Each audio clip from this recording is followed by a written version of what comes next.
Welcome, everybody, to another episode of the Suited Kings podcast. Today, I am delighted to announce that we have a special guest on. Many of you in Minnesota will know who he is. He has $2.5 million in career earnings. He's in the MSPT Hall of Fame. He recently won the Battle Creek, Michigan MSPT for what I believe is his biggest score of all time. And he is fourth on the Minnesota all-time money list. Vang, welcome to the podcast, man. Hey guys, pleasure to be here, man. Happy to have you, brother. How you been? Doing well. Just kind of preparing for the World Series, actually. Yes, the schedule is out. I know you've been firing that for many years now, and we actually just ran into you. Well, I ran into you. I'm not sure if Wes did at Riverside this past weekend. We all got slapped around a bit there. Yeah, I did for sure. Yeah, that goes for both Wes and I as well. Yeah, I think we were just talking about it before, and we all fired several bullets and did not bag. So it was a bit of an expensive weekend for all three of us, but that happens from time to time. You know, I think it's healthy that we kind of talk about that stuff, though. So people, because a lot, we've mentioned on this podcast before, people often see only the positive sides through social media. And then when they see players, such as like Koo and stuff like that, they, hearing that he doesn't bag every single one might come to a surprise to them, but it's very standard in the world of poker. Absolutely. Yeah, I think I was in for 5 total this weekend and did not find a bag, but that happens from time to time, and no worries. We'll get him in the next one. For sure, Koo. And before we kind of get started into the next part here, I know you'd mentioned you're getting prepared for the WSOP. Definitely going to be talking about that a little bit later in this episode. Want to hear what your schedule is like. And but yeah, we'll talk about that. Wes, you want to take it away? Yeah, absolutely. So first question is just how did you get into poker? And tell us a little bit about that. Well, I think I'm very similar to kind of everyone else. I started right around the moneymaker era, the moneymaker boom. And I mean, it's just really popular on ESPN, all over TV. And so a bunch of my buddies and brother-in-laws, they started playing home games right around that time.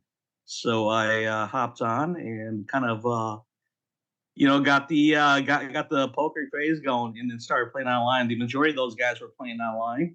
Okay. And then on the weekend, we would play $5-10 home games, tournaments. And then, very quickly, I didn't know what I was doing at all, honestly, Sure. So, but I was, fairly probably one of the more aggressive ones at the home game. So everyone thought I was really good for some reason. And they introduced me to online poker.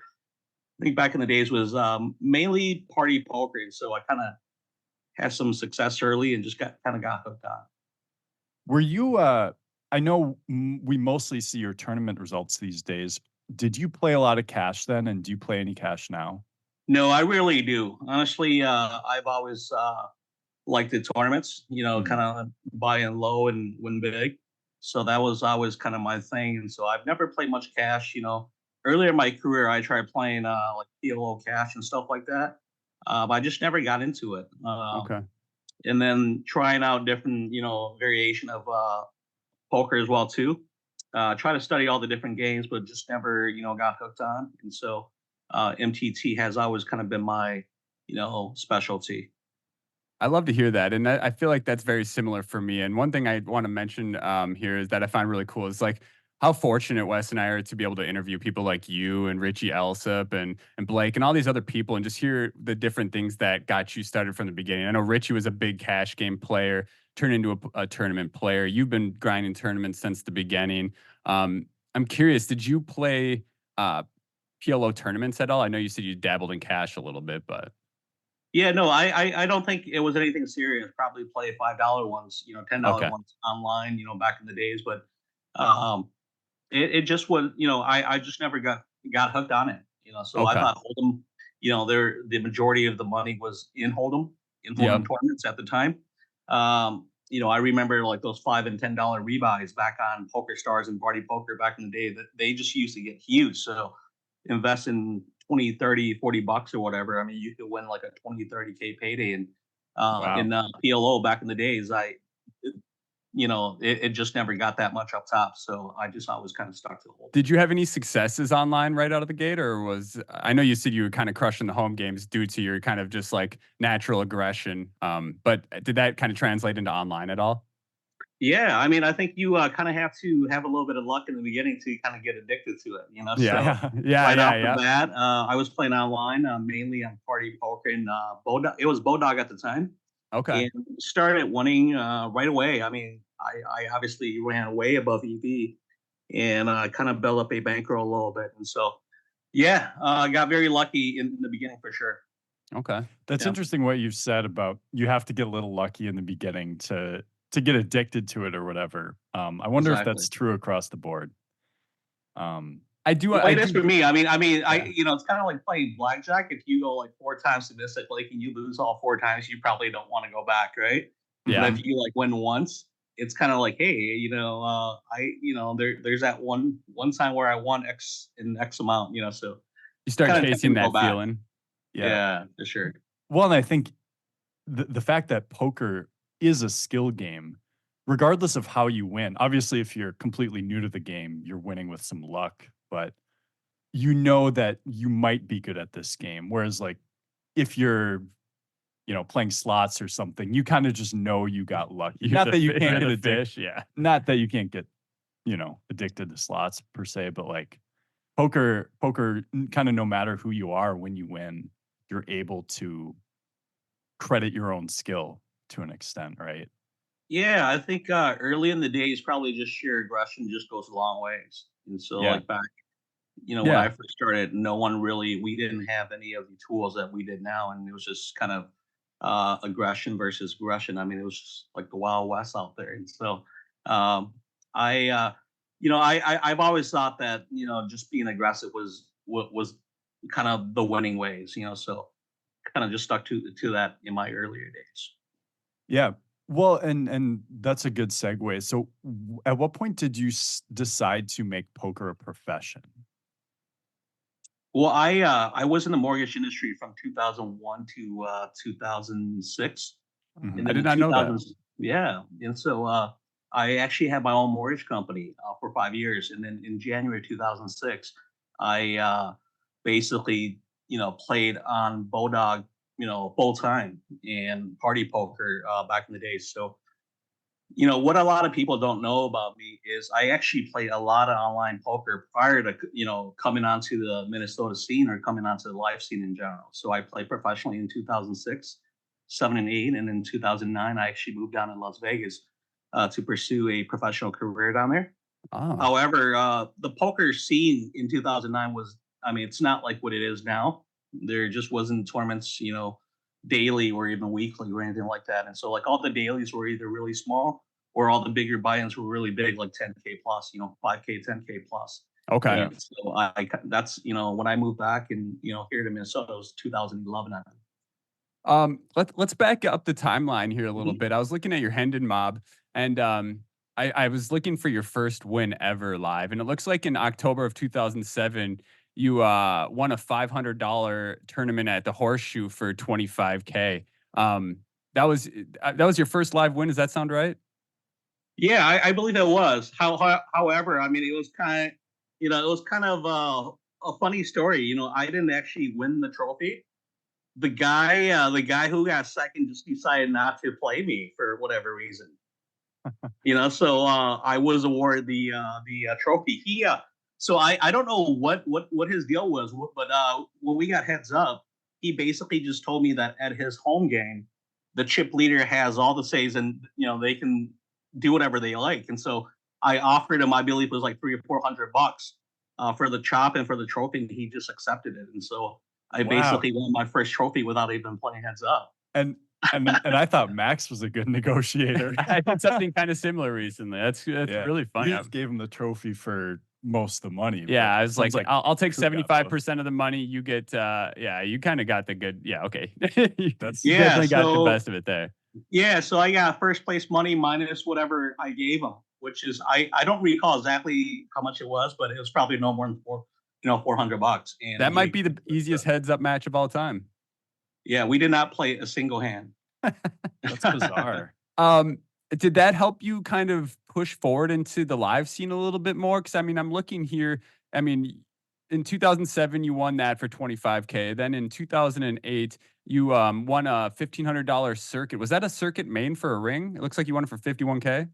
Yeah, no, back in the days, the World Series circuit main was a 5K buy-in, and so Oh, this was kind of like the prelim prior to the main, and so it was a $1,500 buy-in, and yeah, I think it was a few months after winning the 500, and so yeah, yeah. yeah, Well, that I believe this was in Castle Bluff. I had some success early down there. That was kind of my go-to spot. That was kind of my you comfort zone casino, whatever it is. Yeah. or yeah, I like Sure. that Yeah, place. Did you get a ring for that? I did. Oh, I did. that's sick. That's sick. So you Mhm. won that for 51K. And then in 2010, looks like your next win in October 2010, you won a tournament that I've wanted to win for so long. And actually one of your good friends just won it this last year, Ian Matakis, the FPC Fall Poker Classic main at Canterbury for 76K. You got the banner up at Canterbury.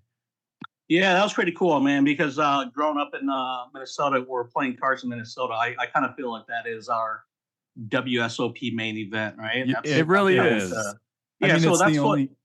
Uh-huh. So that's what that's what I felt, playing cards. I think when I first stepped foot in Canterbury, it was probably 2006 or seven or something like that. Yeah, okay. And you see all the banners. I mean, you kind of want your own, right? And it felt Absolutely, like this, man. that was the series and that was the main event. So yeah, fortunately, I was not living here at the time. I was still living in Las Vegas, and so I came back for my brother's wedding and happened to play that and won it. And so that kind of, you know, um, kind of made an effect on how I want to stay down there and move back home to play because the live scene here was starting to pick up as well too. Well, they answered my next question. So that's kind of the Mhm. reason you transitioned back to Minnesota is because you knew you could just be around family and friends and also still make money playing poker.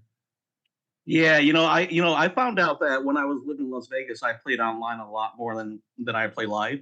Okay. So it basically made no sense for me to live in Las Vegas. I Yeah. had one child at the time, and the grandparents, called basically every other day because they missed the kid so much, and so it just made more sense for me to move back home. And just like what I was saying, the online, the live poker scene was trying to pick up here as well with the MSPT and all the local events. So I thought moving back home was the play for sure. Absolutely. So moving on to a little study material now. Back in, the late 2000s, early 2010s, how did you go about getting better at poker? Yeah, so there was actually a couple of options back then. It's not what it is today. Right. We've always had tournament poker edge. We had Rio run it once, right? So it's all Yep. about watching videos and stuff like that. However, we didn't have the tools we do nowadays. And I would say this that I do regret that early in my career the majority of the friends or the poker buddies that I have, they weren't like true students of the game. Yeah. Okay. They were Okay. more like natural skills or I mean natural ability. I mean, I was friends with some of the probably best online poker players here in Minnesota and kind of in the country at the time. Mhm. However, no one really knew what they were doing. I mean, just making videos talking about their plays and stuff like that. And there was nothing to confirm it, such as solvers nowadays. So I do regret uh, not studying maybe a little sooner in my career or probably not befriending like true students of the game early in my career for sure. Gotcha. Two things I Yeah. have to say to that. First off, shout out to Tournament Poker Edge. I used to listen to them way back in the day. I think they sold it off to Clayton Fletcher now, who's now the owner of Mhm. it. Okay. But back when Killing Bird and all those dudes were talking on there, I used to listen to that just for pure entertainment and also to learn a little bit. Yeah. Secondly, you were talking about like people that you surrounded yourself with. Then I guess I have two follow-up questions to that. First Mhm. is who back then inspired you to get better? Is it anyone that's still around that our listeners might know of? Yeah. Do you guys know who Johnny Hayes is? Johnny G G Stacks back in the days. Stacks. I actually don't. Johnny is yeah, Johnny and I are friends actually. Yeah, and I've always looked up to him as well. He's a crusher for sure. Haven't seen him play for a long time, but still occasionally chat with him. Yeah, so I was friends with a couple of Minnesota people back in the days. Johnny was a big one. Still, one of my best friends even now. Uh, do you guys know who Jared Copel is? Yeah, I played with him as well. Wes is, Wes Yeah. newer to the scene, I think, isn't as familiar with these players, but Yeah. definitely Jared still plays. I've seen him occasionally. Yeah. So not only that, but the Pocket Fives ranking back in the days in Minnesota ranking. I mean, I basically knew everybody. Knew Brandon Myers, knew Wade I know. Wolfle, kind of knew Ben Marsh, Oh, Craig Benny, yeah. Killer, Matt Williams. I think he kind of stopped playing. But Yeah. yeah, all the top 10 people who used to play it online, it was ranked on Pocket Fives. I mean, I basically was friends with every single one of them, and so I kind of follow all their careers. But I would say Johnny is probably the godfather of Minnesota online poker, and Yeah. happened that me and him we have a lot in common, and we're still even like very very good friends nowadays for sure. I love that. You're essentially giving Wes a history lesson here. Yeah. I'm familiar with all these players. Ben Yeah, Marsh. man. I think I play with him. Yeah, we but- play with Ben Marsh still to this day on Global. Yep. Positively Yep. Ghoulish. He's a absolute crusher on there. Yeah, I think he Yeah, was the profit leader last year. I love him. He's like one of those guys who never sleeps. He just puts in a ton of volume. Yeah. And he just does it year in, year out, never complains, and always just goes to work, and that's And has that's the who he greatest is. attitude. He's not a misreg, as they say. Yeah, I'm actually a very big fan of his for sure. The second follow-up question to that, today I was browsing on Twitter and I came across a Chance Cornuth post where he made a comment that iron shapes iron. And I love that. And essentially what he meant by that is, surround yourself with players who you think are players who you find are great players, and then learn from them so that you grow yourself from them. I know in the past you've set or surrounded yourself with lots of good players. Vlad Revniaga, Aaron Johnson, John Redding, in Ian Matakis, all these different players. Who do you talk with nowadays that kind of help mold your game into what it is? Yeah, well, that is my crew. Vlad, Ian, and Aaron. From time to time, we also have friends out of state that we talk to as well too. Yeah. However, we do have I do have a couple group chats that I am in, and yeah, just like you mentioned, Vlad, he was kind of like that first friend I met in like 2012, where I'm like, hey, you actually study, and so I was really excited to get to know him. The guy's smart. I met him. Yeah, I think I met him in 2012 or 13 or early 13. Met him at Running Aces, and I think I was kind of playing a hand against. Do you guys know who Ryan Hartman is? Oh yeah, for sure. Yeah, and so like I think I bluffed on the river or something like that, and Ryan Hartman snapped me off, and then we were leaving home after bagging, Vlad wanted to talk about that hand, and he threw something out about fundamentals, and I was like, I was curious about what he knows about fundamentals, right? And so he started asking me a couple of questions about how certain hands should be played and stuff like that. And so then we got together for lunch, and I would say that Vladimir is probably the most instrumental person in my learning career. So I've been playing poker for maybe 6-7 years, but I've never had anyone who actually wanted to study and look at charts and look back at hand histories and correct them and stuff like that. So I know he thinks that he befriended me, but I thought I really gained someone that was truly my friend, for sure. So again, Vlad is such an incredible person. I met Vlad back in 2014, and I remember this is kind of when I just started getting hotter into the poker scene. I started playing a lot more, and I actually stayed in a house with him, Dave Gagne, Aaron Johnson was there for a while, Ryan Hohenstein, and I remember I was such a fish at that time, and talking with Vlad and just hearing how he can discuss one hand for hours and get into every nook and cranny and just discuss it from so many different viewpoints. So that was inspiring to me as well, to really help build my understanding of how deeply you can think about a hand and learn from it. Exactly. Yeah, he's one of those people who takes his craft like very seriously, even though he doesn't play full time. Like he's got a full time job and a family. Yeah. And he doesn't play quite as much as he wants to, but whenever he puts in, the time or the effort to play, he puts what he studies and what he learns into it. And so I'm very proud of him for sure. Absolutely. Yeah, absolutely. So nowadays when you study, how is that different, and what sort of tools do you use for that? Yeah, well, it's so much easier now because we have solvers that we can run and sims that we can look at as well too. Like nowadays, I mainly use Olden just because it's so much easier, and you can run in hand in like under a minute and stuff like that. I know a few of the guys like to use GTO Wizard Mhm. or even Pile, Mhm. but for me, I just subscribe to Olden and just uses that. And Okay. then there are a lot of pre-flop charts that um, it goes beyond just the standard normal open, such as PFA. I use Preflop Academy quite a bit as well too. Wes is a big fan of the Preflop Academy. He introduced me to that as well. Yep, and Yeah, Ian so Ian learning how to introduced use me to that, so yeah, so learning how to use those tools, I mean, that's advantageous for sure. yeah. Yeah, I think that's super, important too. I think everyone's familiar with sort of the traditional pre-flop charts. It's Hmm. what to do when you're facing a 3-bet, when should you cold 4-bet, these things are a lot. You're not gonna find these for free online necessarily, so those are really good to get into because they are spots that you can really either cost yourself or make yourself a lot of money by getting right or wrong. So, Right. Yeah, exactly. Knowing that second level, third level, or beyond what everyone knows is just critical to your, to your game. And so, PFA, there's a lot to look into for sure. There's a lot of things, a lot of good materials in there that will help enhance your game. Absolutely.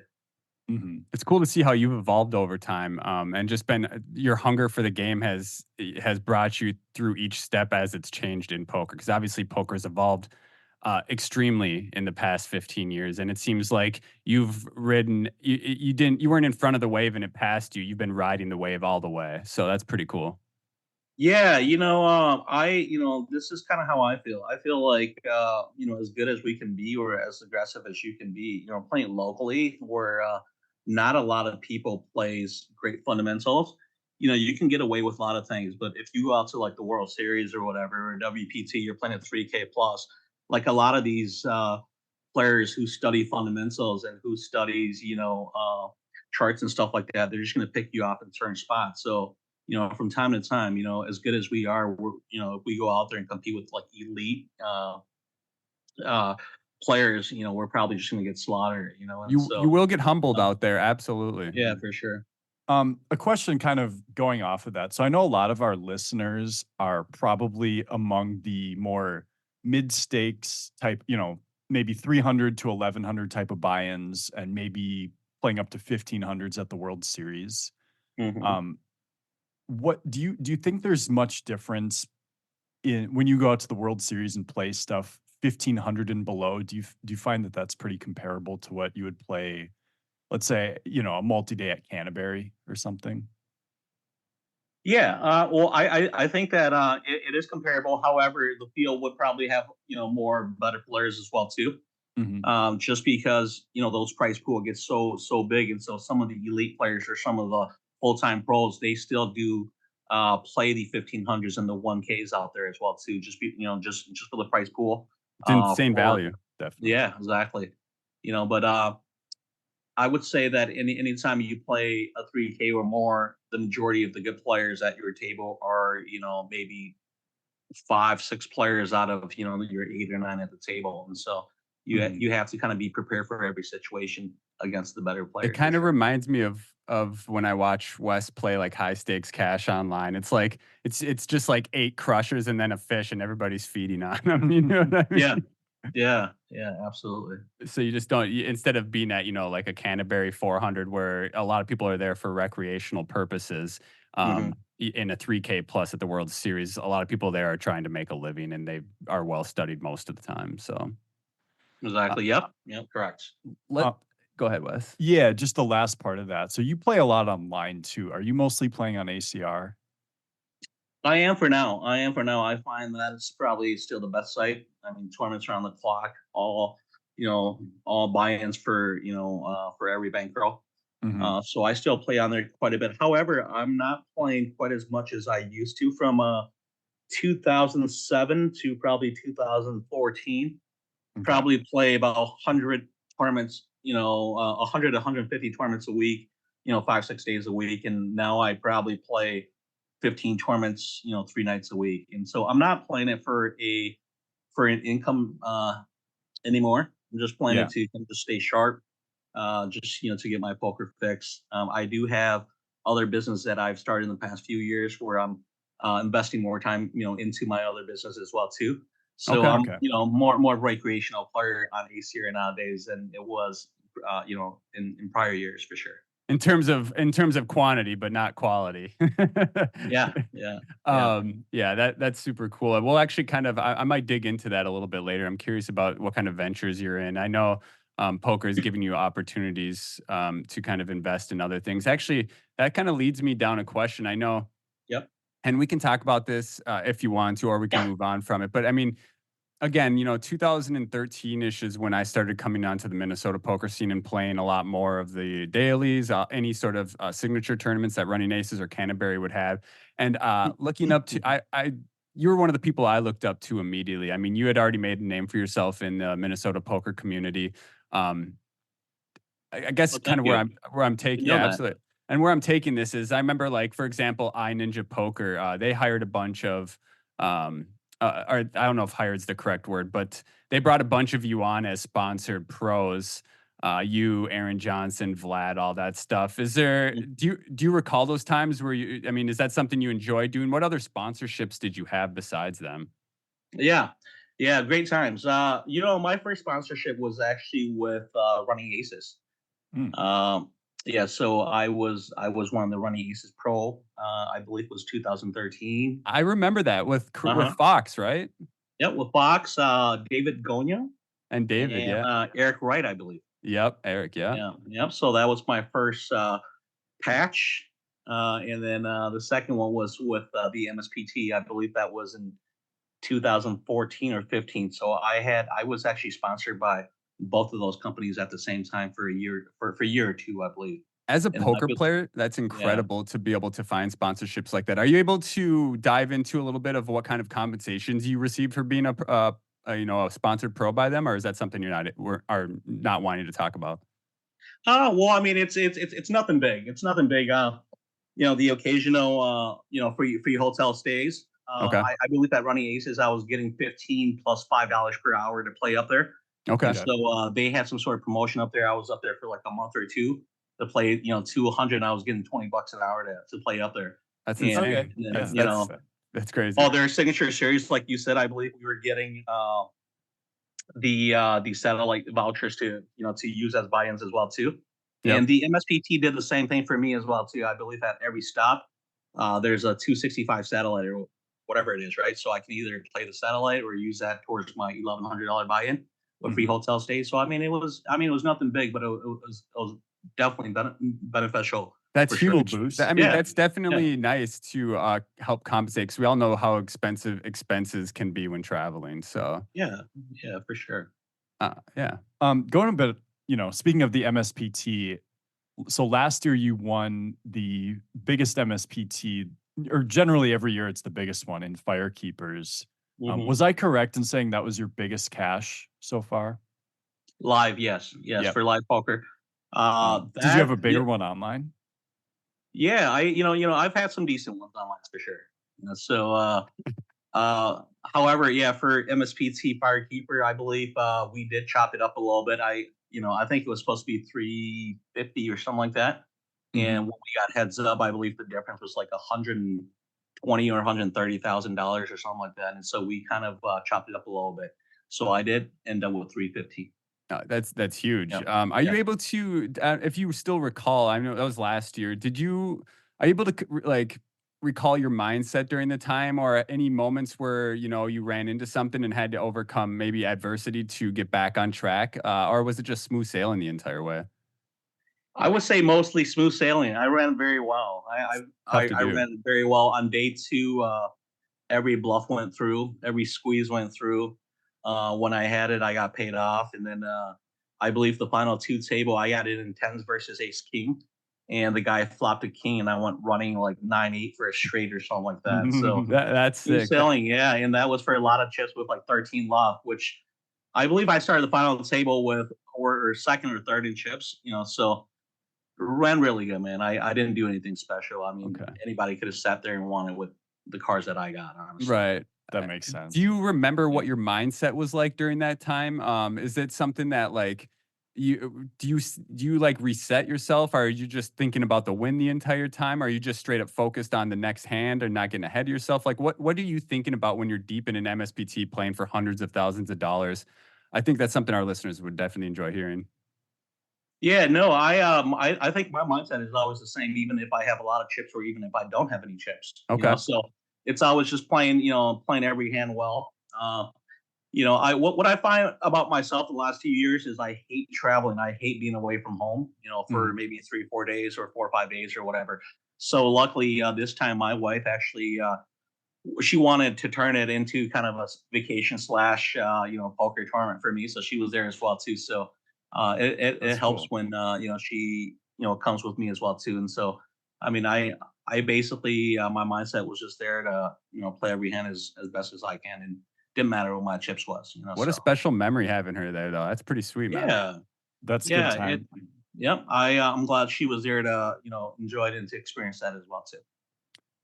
I like that. Well, and going into the mindset part a bit, I think that's super important. I've talked to people about just play every hand in a vacuum, every street. Like don't let your mind get too outside the moment because it'll just you'll overthink things that you can't really control.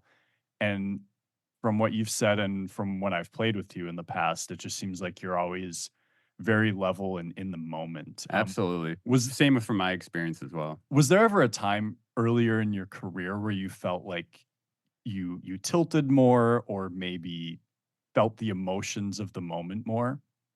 Yeah, absolutely. I think everybody goes through it, honestly. Early in everyone's career, I believe, this is a very emotional game as well, too. So I believe everybody has kind of like that self factor in there. After losing a pot, they should not be losing, or after, winning a pot where, they get lucky and, get overexcited, or probably play way in and start playing way too many hands, with confidence, or underplaying. I probably went through that for a few years myself as well too. Mhm. However, I think you always got to just keep level headed and play every hand as best as you can. I once had a buddy who said that told me not to panic at like 20 blinds because like good poker playing can always start the very next hand. And it seems like I every like that. tournament you're always going to be at 20 big blind at some point, right? Yep. Mhm. And so there's just really no need to panic or anything like that as long as you learn how to play all the 20 big blind charts. So yeah, I mean it's not a big deal. Yeah. We might need to make a study sessions 20 big blind episode here soon. Yeah, Yeah. we probably should. I mean, like you said, yeah, every tournament you'll be down there at some point. Yeah. Yeah, it's the most important stack size to know how to play because Yeah. You're in a much more of a make or break situation. Right. and that's usually when you're playing when you're playing for the big money, even if you have more chips, most of your opponents will have, or at least some will have Yeah. around that much. So You know, Yeah. Yeah. So you're gonna play 20 big blind effective, for kind of pretty much the majority of day two yep. in these things as well too. Yep. yeah. Yeah. Yep. Go. Yeah. Go ahead. I'm sorry to cut you off No, there. no worries at all. I know sometimes it can be a little bit tough to not cut each other off through Zoom meetings. It just gets that way sometimes. But I just wanted to take a step back. You know me, I'm kind of all over the place when it comes to interviews. But something I had a realization, and did you say you started talking with Vlad in 2013? I believe that was it. Yep. So I was going through your Hendon, and coincidentally, 2013 is the year that you started having year after year 100K and earning like gross, I'm saying income. So I'm curious if you and if he evolved your game to the point where that is what made your trajectory just skyrocket. Yeah. Well, yeah. Kind of that, and I've also dedicated to playing a little bit more live, starting 2013 as well too. That makes As sense. I was saying, I was mainly, just playing online mostly from 2006, 2007 to 13, 14. But 13 is probably kind of the year where I wanted to focus on more live poker for sure, Okay. and having Vlad around definitely helped as well. Absolutely, man. I mean, not only to help you with your game, but to inspire you. You know, I mean, I love having like Wes around. Not only does he help elevate my game, he inspires me to do better. Incredible Mhm. personality too, I hope. He's kind of a dickhead sometimes, but and a robot. No, I'm just kidding, Wes. Mm. You know, so one more thing I wanted to touch on regarding all of this stuff we've been talking about before we get into some fun stories. Um, and then also some hand histories and poker life balance and stuff. Ian Matakis. I Mhm. remember my first experience with Ian was maybe 2018 or 2019. He was just a young buck. We are playing in a Running Aces Signature Series event, and we're both deep in day two. And I knew from the get go, I remember thinking, like, wow, this kid is better than everybody else at the table. But you saw something that no one else did before anyone else knew it. I mean, you gave praise to Ian right out of the gate. You're like, he's going to be a big deal even before he had any big scores. Are you able to Mhm. touch on what you saw in Ian that was different from everybody else? Yeah, well, the way I met Ian was we actually got heads up in an online tournament. I believe Okay. it was like a nightly 109 or something like that, and we got heads up and we battled it out for maybe an hour or so. And I actually ended up getting lucky on him and won the tournament. And he asked me where I was from, and I told him I was from the Twin Cities, Minnesota. And fortunately, he told me he was from Faribault, Minnesota as well too. So we hooked up, and not only did we hooked up to talk about poker, but I also watched him playing online, and I just knew that his fundamentals were really good. And not only that, but he asked all the right questions. He Mhm. was curious about every single spot. Um, rather, I mean, a lot of people, that I talk to poker to, they want to know what they did wrong, how they lost a hand, where they should have shoved 50 big blinds effective on the turn so they wouldn't take a bad beat, right? Yep. So kind of like, Hear that you a know, lot.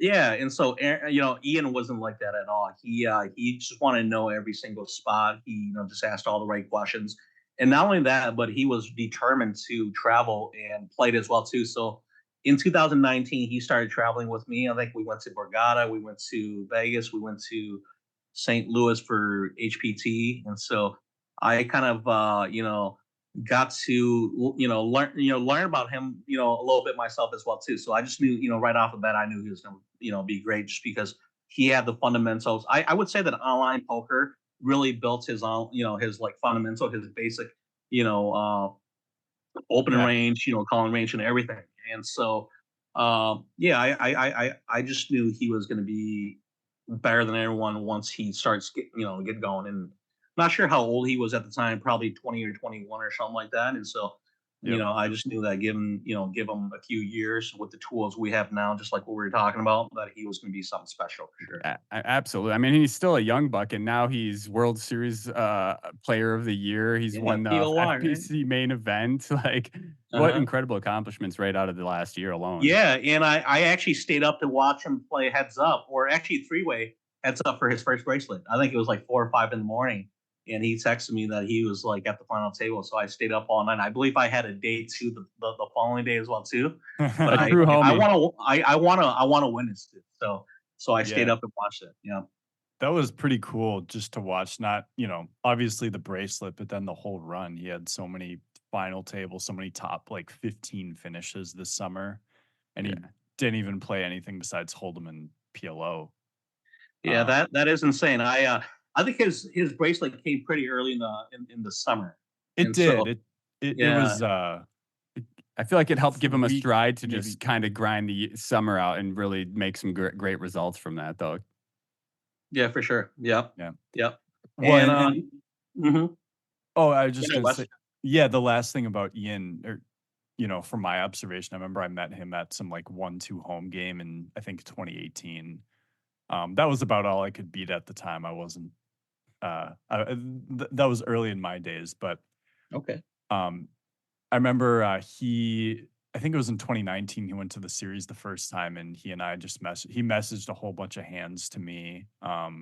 And since then, he's always been a resource for me for bouncing hands off of. He introduced me to some, Preflop Academy.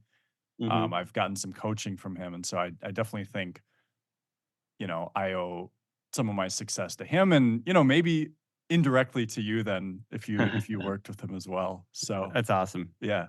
Yeah, great stuff. Yeah, I believe his first World Series was 2019. Hmm.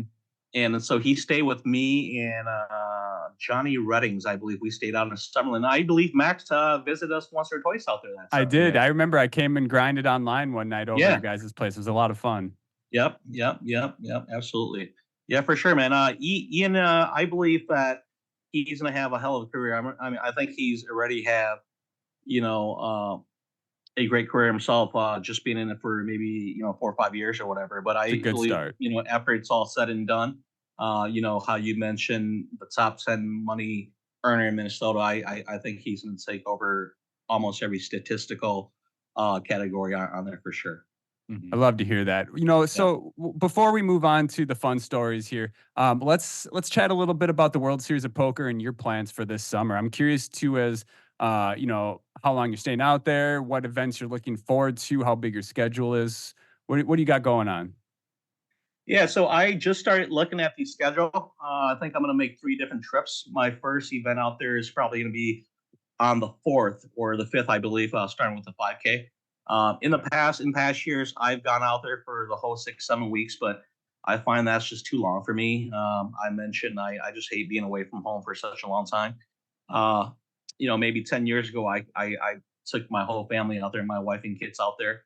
It's just too damn hot out there for them, man, and it's just such a Yeah. long stay for them. So in the last few years, I've just kind of gone out there for by myself, and I find that making 2, 3, maybe even 4 different trips is just healthier for me and keeps me in a better mindset as well too. So probably make it 3 different trips this year, Yeah. and first day out there will probably be on the 3rd, and then play the 5K on the 4th.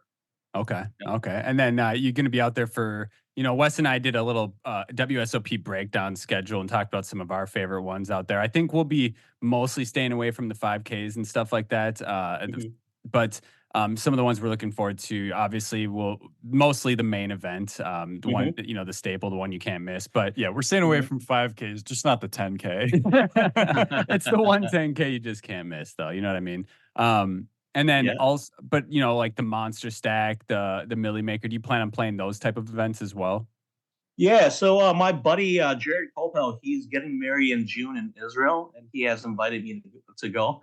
So I think I'll probably miss the Millionaire Maker, but I will Mhm. probably be back in time for the Monster Stack because I mean both of those events are just kind of mandatory must plays, right? Yeah, I mean, Yeah. absolutely. The Y- value, the yeah, structure, just everything about those events is just insane. $1 million for a $1,500 buy, and you just can't really find that anywhere else. So yeah, those two, no matter no matter what kind of gimmick events they put out there, I think those two will always be my 2 favorites every summer for sure. I'm glad to hear Okay. that. Well, that kind of answers my next question. I was going to ask, apart from the main event, if you have any specific favorites, but it sounds like it's those two, Millie Maker Yeah, and those, Monster. I would say those two are just must plays. And I try to play the 5K 6 max, or I'm sorry, the 5K 8 max every year as well, too. I just think that's good competition.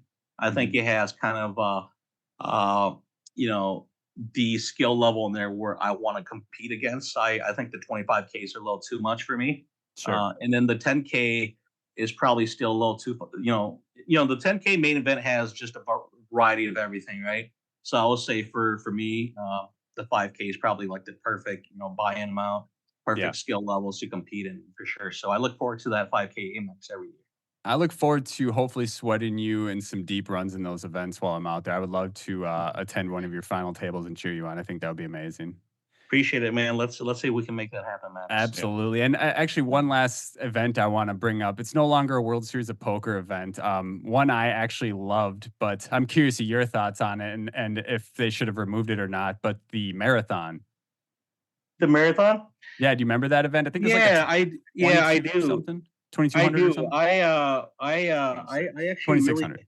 yeah, I really enjoy that event. However, I thought it was just unnecessary to have the blinds as long as it was. I think it was like 110 or 120 minutes or something like that, Two right? hour levels straight. Yeah, it's two Yeah. hour levels. It was main event structure almost almost the same as the main event structure.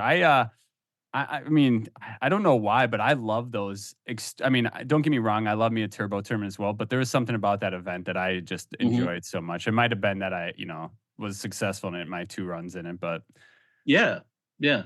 I had a So lot of you were fun. deep in for for Yeah. Two different times? Is that what you were saying? No, I mean, I cashed my first time. The second time, I broke top 100, so nothing extremely crazy. Okay. But I mean, it was still, I just had some great memories playing that event, and I love Yeah. battling in structures just that deep. It was super cool. So Yeah, I did like that tournament. I believe the furthest I went was probably I think I finished like 40th once and lost aces to Maurice Hawkins Kings deep in it to be like Mm. second in chips with like 40 people left or something like that. was that couldn't have been that long ago then, right? Was that like 2018 or something? Yeah, something like that. I Something don't like that. recall what year it was, but Okay. I remember yeah, Maurice, I like yeah, that making a tournament. run. However, I thought it was very unnecessary to have that the blinds that long. I thought maybe 90 minutes is good enough or something like that. Yeah. Yeah. But I remember going to like day 4 or day 5 or something like that, thinking like basically have men cash after 4 or 5 days of playing. So Okay. I didn't think it was necessary. Are there any other tournaments in the world that have 2-hour blinds besides the main event now and this, the marathon? I don't believe there is, or I Yeah. have at least I have not played in once. I know I the can't think of one. WPT goes on a 90-minute levels on day 2, That seems but nice. yeah, but Um, not all right. 2-hour levels. Yeah, Well, let's pick your brain and have a little bit of fun here. So, do it.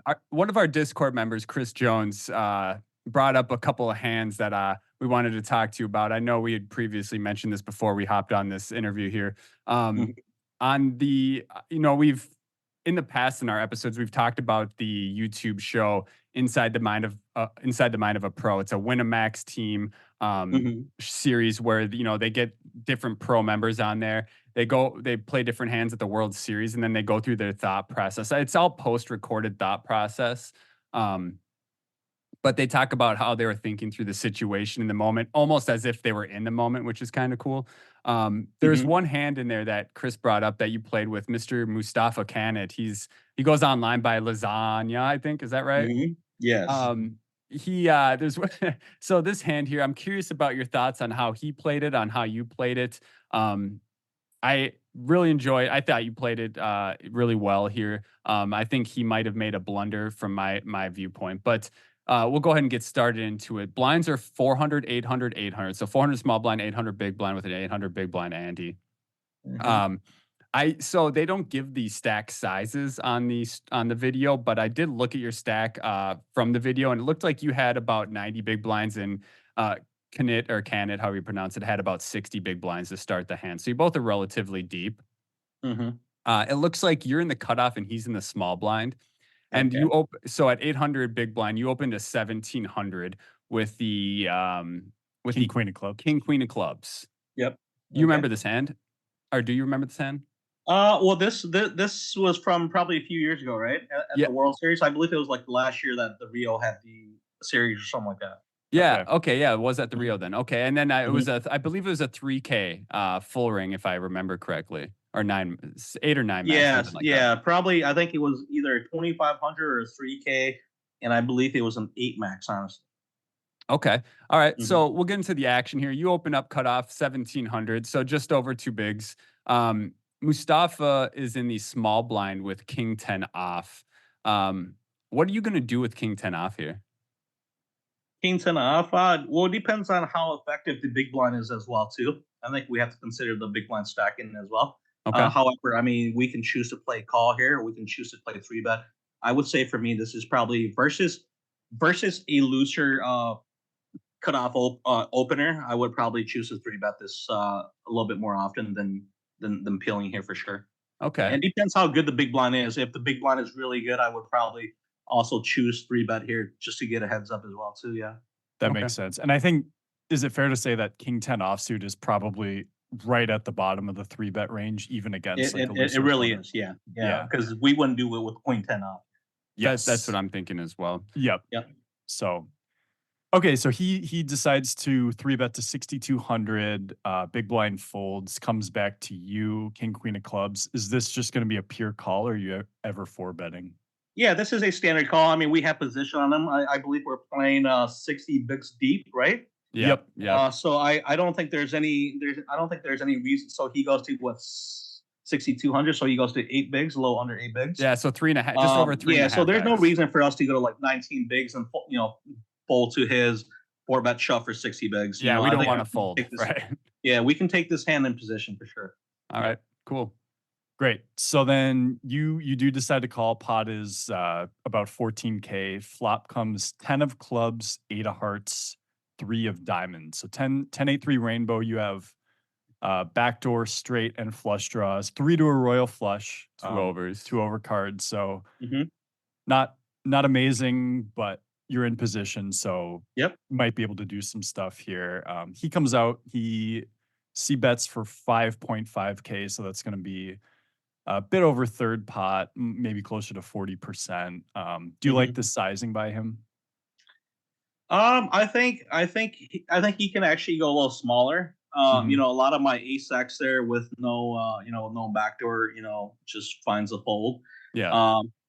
Even if he goes larger sizings, I think that my 2 overs with backdoors are probably just peeling anyway. So I think this is kind of a bigger sizing that he uses. I think he Yep. could actually go smaller here. I want to clarify for listeners that his hand, I know I mentioned this before, it's harder without video. He's got king 10, so he flopped top pair with a king Top kicker. pair. Yeah. But he, actually, I think when he bets range here, I think his range, his entire range probably wants to go a little, smaller in general. Yeah.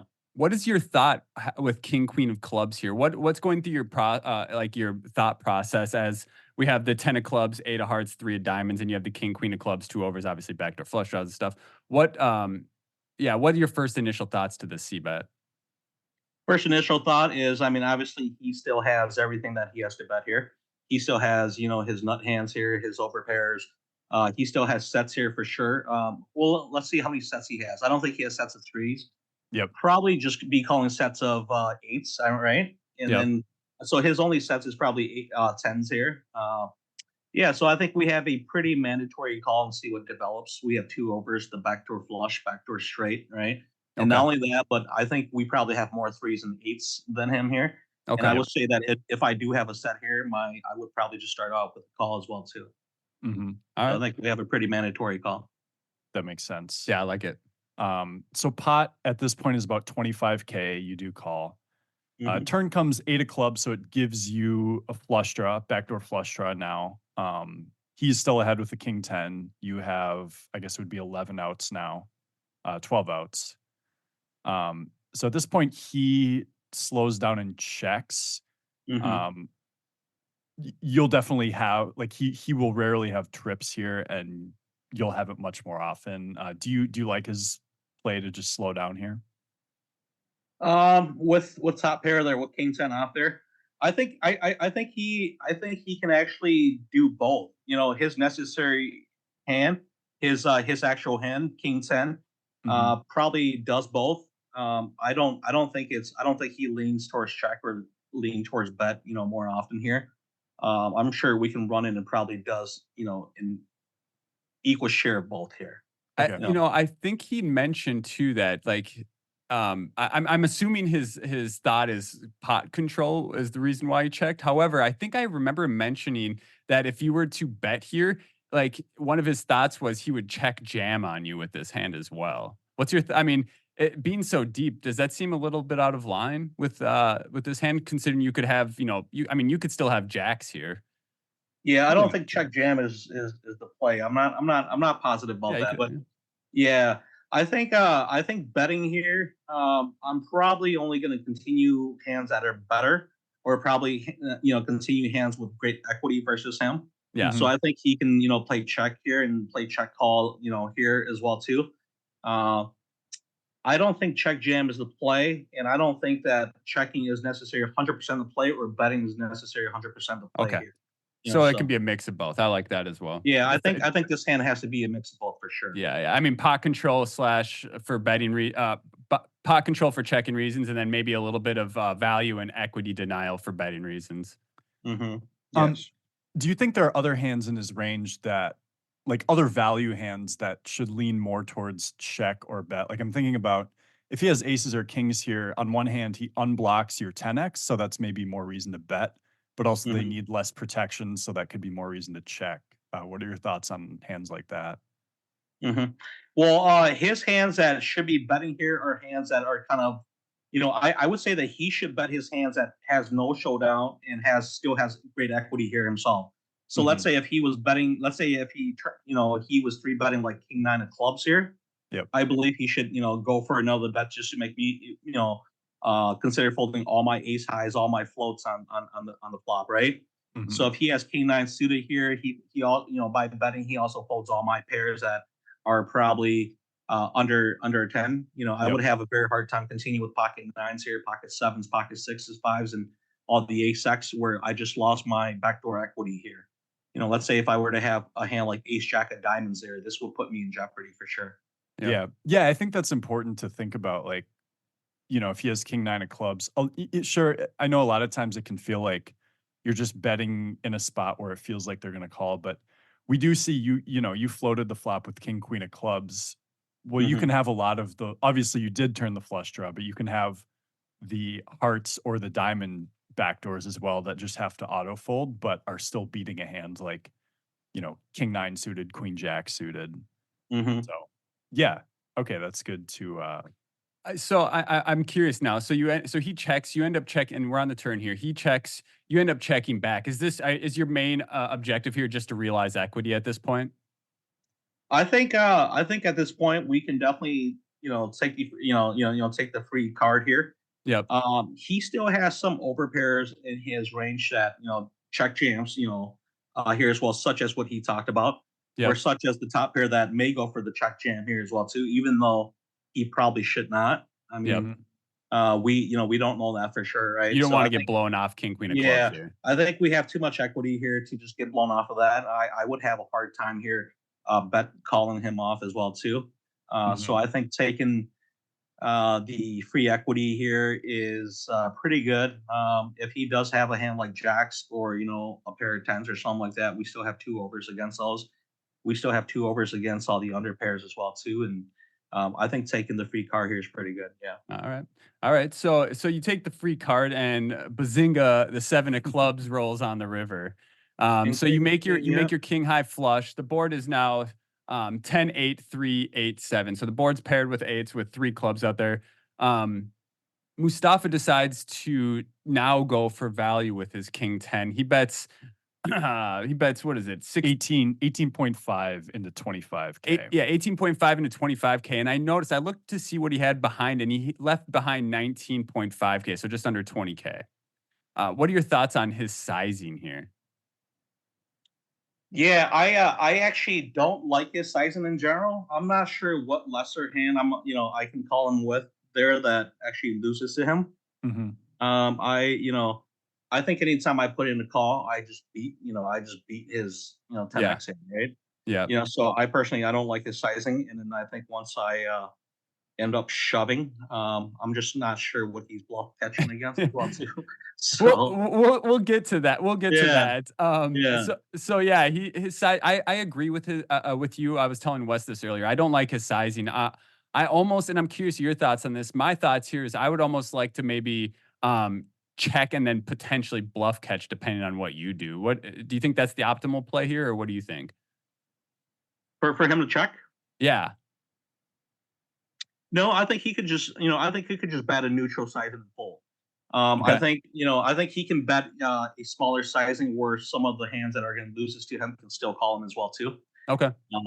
And I think once he goes this sizing, in order for me to call him, I'm going to be pretty high up there to consider a call here as well too. Pretty high in my range to consider calling here as well too. So I don't believe that when he goes this sizing, that when I make a call, that I'm going to lose to him very often. Okay. Yeah. So yeah, go ahead, Wes. Yeah. So I was just gonna. Do you think if you had like queen 10 suited, jack 10 suited, what would your thought be facing this bet? Without a club, I would say probably. I mean, it's gonna be a very tough call, honestly, because he probably still has all the over pairs that chooses the sizing as well too. Yeah. And so I would probably have to force my. I mean, it would probably have to be. Okay. Yeah. If I were to have, let's say, 10 jack of hearts in the spot, right? Is that what you're asking? Yeah. Yeah. That would be a very difficult for sure because I'm not sure. I mean, I do beat some of the. You're bluff catching with that hand. Yeah, and I do expect his bluffs to continue the turn. So I'm not sure. I'm not sure what value hands I beat at this point. Yeah. Okay, Yeah. okay. S That's a good insight because that means if he's value betting king 10 here, he's kind of just achieving the worst possible result where you're going to play almost perfectly against him. I would say so, on especially on the river. Yeah. Mhm. Anyway, so you go all in here. You have the second nut flush. I feel like that's the only option. I love his response here. He says, "You go all in," and he goes, "Mamma mia." Um, Yeah, I think at this point, we still beat a lot of his value bets that go sizing, such as what we talked about, like the ace 10 with the ace of club, the pocket Jackson up, right? yep. The only thing we lose to here is probably quad eights, which he probably doesn't free bet, eights pre flop, very often here. Yeah. So I mean, we only lose to one hand here is probably tens full. So I think we're pretty happy getting it in. Mhm. Okay. Yeah. Yeah. That seems. So you land on jam, and his thought process here was very interesting. He did go through a bunch of combinations that he thinks he's like, my opponent could have eights here. He didn't really mention any lesser tens like 10 jack or 10 queen that I recall. He might have. I don't remember him saying anything about it. But he did mention that you could have like queen jack of clubs and hands like that. And then Mhm. at the end of it, his justification was he could have ace three of hearts, ace three. And then he's like, and then after that, he's like, players just like to play crazy against me. I call. Mhm. So Mhm. yeah. Yeah, I'm not sure if that's enough of a reason to call. Honestly, I mean, if let's say we put ourselves in his shoes, right? Yep. The only, I mean, some of the bluffs that we do beat are like the ace queen off with the ace of club, float on the flop, right? Yeah. And then we'll check back the turn, or like the ace jack float with on the flop. I'm not sure if I would get in there with queen jack offsuit, pre flop. Right. So I probably don't have those queen jack, jack nine offsuit. And if anything were to be suited, let's say on the turn, if I had suited hearts or suited diamonds, rather than clubs, I think I probably stab turns with those, Yep. right, to take down the pot. So I think like the bluffs that I do have here are very limited as well too. Yeah, I mean, you're not Does going to that be. make sense? Yeah, it makes It's sense 100%. I don't think you're going to be, going absolutely ham with ace queen with the ace of clubs here. I mean, you could, but it's it's just yeah, and maybe this is different at higher buy-ins, but I also feel like when someone puts in half their stack, thinking it you're can going to get them to feel fold. yeah, it just feels suicidal to try and get them to fold. Um, Mm-hmm. from his shoes, I would now he did say people play crazy against him, so he's probably had a bit of a different experience, but you know that not that you're playing not that you're playing super exploitive in a way that he can exploit super well, but it just I don't see a lot of bluffs that way. And he's already value betting a hand that we kind of determined is too low in his value range for this sizing. Yeah. He I, did say immediately that he didn't like his own sizing as he was after you Mm-hmm. jammed. yeah. Mm-hmm. Yeah, and also you can have I don't think we mentioned you could have like pocket sevens too. Um, three more combos there, but anyways, yeah, so he called you off, so that was a nice double, or I Yeah. guess you took Yeah. his whole stack. So One last thing I want to mention about this hand is, even someone such as Mustafa, I mean, he's a world-renowned player. He's very, he's an incredible player, and even those types of players make blunders here. And as he busts and walks out, you can hear him on the video going, I made a mistake. And I think it's important. One thing to take away from this is that, or two things, is that even the best players make mistakes. But number two is that recognize when it's a mistake and then try and learn Right. from it. Right, exactly. And your in-game decision is just not never as clear or as good as like when you look back at a certain hands and stuff like that as well too. I yeah, mean, in game with all the rush and with all the things going on in there, for sure. I would say that this hand is probably a blunder by him in general, but just yeah, like what you said, it's something to learn. As long as he recognizes that and learns from that, I think it's good for sure. Okay.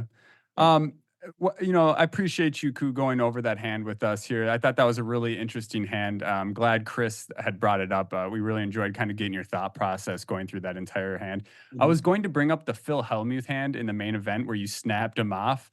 mhm, But due to limited time and knowing that you have a hand or two for us, I figured mhm. we'd kind of get into those hands now.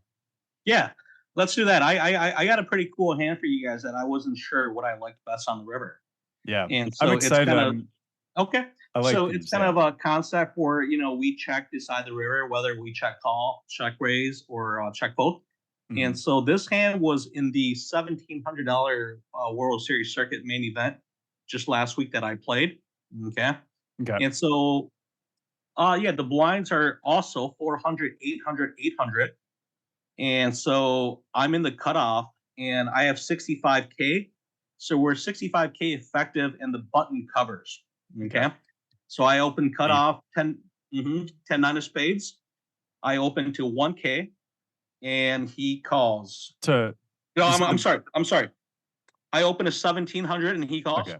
Okay. Okay. I Yep. open to 1700, he calls. And the flop is 10 9, 10, I'm sorry, 10 8 7 rainbow Okay. with one spade, and I have the 10 9 of spades. Okay. Mhm. What do you guys usually like here? You guys, so this hand we're gonna get to the river. Okay. Yeah. What do you Okay. guys usually like here? I'm the cutoff, and I got peeled by the button. I would describe the button as a younger, probably understudied fella. Okay. Okay. Probably newer to the game, kind of splashy in a sense. Okay. So And Yeah, mm-hmm, I'm curious if Wes and I have the same thought here. my initial thought here is actually just to check and sort of, we have a hand that's not super vulnerable, so we can sort of afford to, if he checks back, let another card peel off. But also, if against this player type, and just given that the button was the one who called us, like we can check this board a lot. mm-hmm, This might hit his calling range a lot, and it might induce some stuff. If he has an under pair, he might, um, try and take down the pot on the flop, and then once he realizes he's behind, he might, there's a lot of stuff that can happen. And okay, but also if we bet, we're not necessarily looking to, even though we have a hand that has a lot of equity, we're not looking to get three big streets of value with this hand at this Not point. yet, right, right? Yeah. Exactly. exactly. My initial thought on it is that you could take this multiple ways, or you could do kind of multiple things here, and maybe they each could be correct. Um, my first thought was to kind of like maybe go a little bit smaller sizing, and then I was like, well, maybe we just want to size up on these flops, and then Mm-hmm, and then also like Wes said, we could check here as well. So I feel like checking was not my first instinct, but I think what I would do out of the gate is probably go, I don't know, like, man, it's tough. Yeah. 40%. I don't know, something I like okay, don't know. that. I feel okay, like if I were to bet this flop, just not even this hand, but in general, I would size larger on this specific flop, Okay. and okay. and definitely not bet full range. But Sure, sure. All right. So the flop is 10 8 7 rainbow on 10 9 of spades. One spade on the flop. I did play check. I mhm, started with the check. I thought that small bet does fairly well here. However, still keeps too much of his range in. Yep. And betting big here, let's say if the turn was something um, like an ace or a king, or let's say even a smaller card, I wouldn't kind of. It kind of puts me in no man's land where I didn't know if I want to play check call or in a sense like that. So I did start with a check. mhm, Not only that, but I think that I do start here with a check as well too. With let's say if I do have a set here, right? I can m'kay, go for check raises here as well too. And Yep. so I did, so I did start with a check here. I check and the pot has 5,400. Button goes 3K into 5,400. Yep. mhm. Silver hand. Uh-huh. Yeah. Yep. So we're playing call, correct? Or what are we doing? Yeah, I like check what, call, yeah. I yeah. mean, again, you guys are still pretty deep here. And first off, I'm not trying to get blown off this hand. I think just pretty Yep. much a pure call for me as well. All right. Agree. So I call. Now the pot is 11-4. Turn is also another rainbow card. It's the four, I believe it's the four hearts Yep. So pure rainbow. rainbow. Yep.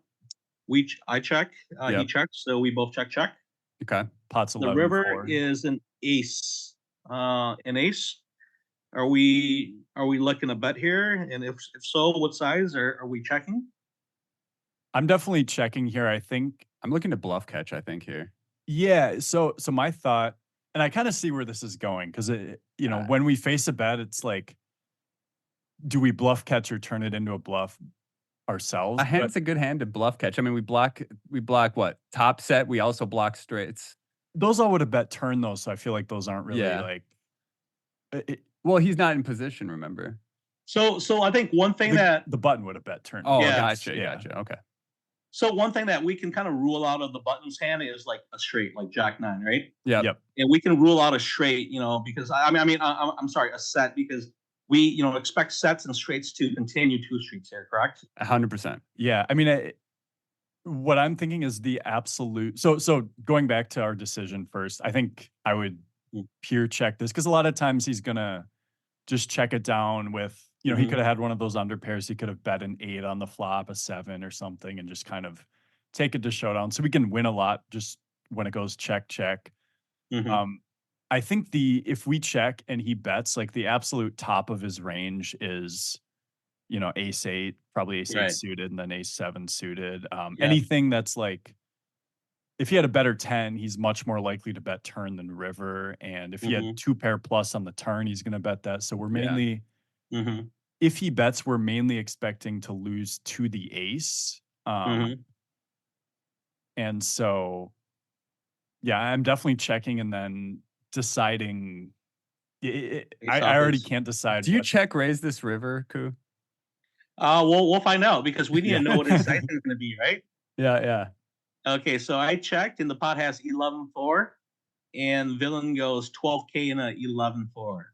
Wow. Oh man, yeah. Oh, okay. So now, I mean, we kind of have a decision between. I think check. I think check folding is also an option. So we can check fold, check call, or check raise, right? Yeah, there's definitely merit to all of them. And so you have like 60K. Yep, 60K behind. Let's take a second and think about what our opponent should have here now betting this. I mean, this is kind of a polarizing size on this river. So is he saying he's got like ace what was it? Ace 8. Ace 8, Ace 7, seven, ace 10. Ace 10 probably bets Bets turn. turn. Ace 10 bets ace 10. turn. I would ace 10 in 2 pair plus or sets plus. Straights. I would kind of expect him to bet the turn, right? Right. So we kind of remove so- those. So essentially Yeah. saying he's got 2 pair plus here, right? Mm-hmm. So actually, now my thought is, my thought right now is that we're kind of narrowing him to like the ace 8 and ace 7 combos, and I don't know if he's going to be calling the offsuit combos pre-flop. Mm-hmm. If it's just the suited ones, that's 2 or 3 of each 2 pair combo that's on the board, and I think that's just narrow enough where I'm leaning a little bit more towards calling than raising as a bluff, because if we're raising as a bluff here, we're targeting, while we can still have the stronger value hands than him. Mm-hmm. A lot of times in these tournaments, I also I'm like, I can't rely on your average player in these tournaments to fold such a strong hand unless there's and mega kind of an ICM pressure. amateur-esque type player. Okay. So there are only very certain types of players I would. I want to say that I also am landing on call here with Wes. And I mean, here's the thing is, I think it's the sizing that's kind of landing me on this. I feel like if our opponent, again, shouldn't have too many strong hands, our hand, I feel like is a decent bluff catcher at this spot, but also, man, I lost my train of thought Yeah. on that. So the more I think about it, I think you guys are correct. I mean, he can still have hands like King 9, Queen 9, or suited in there that Mhm. stabs flop and then checks takes the free card on the turn, and then I'll kind of have to use this ace X as a bluff, even though he's probably not supposed to. Yeah. So I think he still has bluffs here where we can still beat queen highs and king highs here, along with the range that you guys talked about, correct? I do remember my thought here is that like we do have a nice hand to turn into a bluff candidate, but I don't think there's a reason to considering the sizing he went with on the river. I think it just kind of turns our hand into a bluff catcher at that point. Maybe, Okay. yeah, maybe, and I guess also these hands could be even better bluff catchers. But if we're saying ace eight and ace seven are his value hands, maybe having like 8-9 or 7-9 is a little bit better too. Just Have an ace nine um, as a bluff catcher. or like a 8-9 even. Okay, 8-9. Yeah. Um, Yeah, so I think this is what I would do on the river if I were to have a set of eights or a set of sevens that which I started the flop as a check call. mhm. And once the turn goes check check, the river comes. I think if I have pocket sevens or pocket eights, I'm more inclined to lead out than if I were to have like a set of 10 or a set of aces. Okay. Because Yep. when I bet out sets of sevens and eights, I mean he has his 10 that can still play check, can still play bluff catcher, right? Yeah, And getting he has his value from ace bluff X that can catcher, still play right. bluff catcher, right? Yep. So let's say when I do have pocket tens, I block it. Let's say when I do have a 10 in my hand, I block his tens that can actually play bluff catcher with, right? Mhm. So I think now he's more inclined to just like bet two pairs and bet bluffs only. And Mhm. so I think on the river we can definitely take this hand to such as a bluff catcher to catch along those lines. I also thought that I wasn't very positive how often he would have a random bluff in here as well too. So I think maybe that's more of a reason to call. I mean, he can just randomly show here with maybe two paints, right? Like Yeah. king queen. Yep. Like we could just never take that out of his range here as well too. Correct? I mean, would you agree with that? I agree with that. Yes. Yeah, Yeah. So, however, I did not call. went all in. I actually raised it to 50,400, which is pretty much all in. Yeah, Left behind 10K just in case he does have the jack nine, and Yeah. I was saving 10K for a situation like that because I mean I would never expect him to just free bet shove here against my check raise this sizing, right? hmm Yeah, so I did go all in. I was just curious what you guys were doing. I thought I can still have sets of tens here that plays this way. I thought I can still have jack nines that play this way as well too. So having both the 9 and the 10 in my hand I thought was really good. And so I decided to play check raise pretty much all in, but I wasn't positive Did if he my just play was fold? correct or not. Yeah, so he actually tanked forever and took his full 3 minutes or whatever, and he did I end wonder up if he folding. saved Okay. the face or not. So he did show. Oh, okay, great. Yeah. So actually the river wasn't the ace of heart, the river was the ace of spade, and he showed ace four of hearts. Okay, so he Oh, backdoored two pair. You got Yeah. him to wow, so you got him to fold two pair there. Yeah, so that's Yeah. interesting. Yeah. So it worked out perfectly, and I mean, that's got to be one of the few hands that that isn't bluffing, that's betting value that makes sense, though. You know what I mean? Mm-hmm. Yeah, I wonder I wonder if he does the same thing with ace eight and ace seven. I mean, it's basically the same hand, right? Yeah, yeah, yeah, that's and, what I'm thinking. Yeah, it's interesting because obviously it worked. And one more thing I was going to add in as more of a reason to call, even though that would have ended up losing the pot, is that Mm-hmm.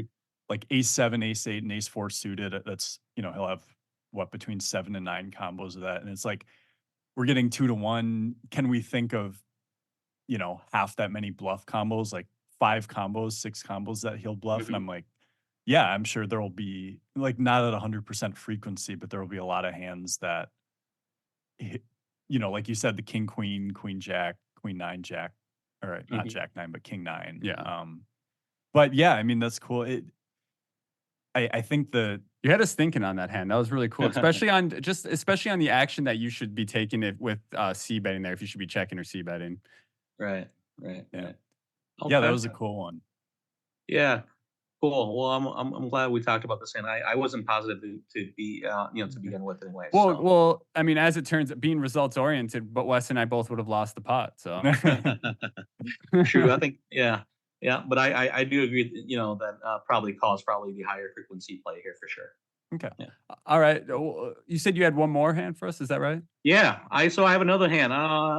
What do you guys think of triple triple barrel a triple barrel bluffing here, and what sizing would you use? Okay. Okay. So this is Before you start, Ko, Uh-huh. I just want to remind listeners that we have an episode on double. It's called "You Should Double and Triple Barrel Bluff More." So Okay. Check that out. But go ahead. Yeah, I will check that out myself as well. So this was in 3,500 WPT in Cambodia that I played earlier in the year. Yep. And it's early on day one. The blinds are 200, 400, 400. And I have 50K to start this hand, so 120 bigs or whatever. I raise to 1K in the hijack. I have the queen of diamonds, jack of spades, and the BB calls. So the pot now has 2,600. Okay. Flop is 7-6-3 with the 7-6 of diamonds and 3 of clubs, and he checks.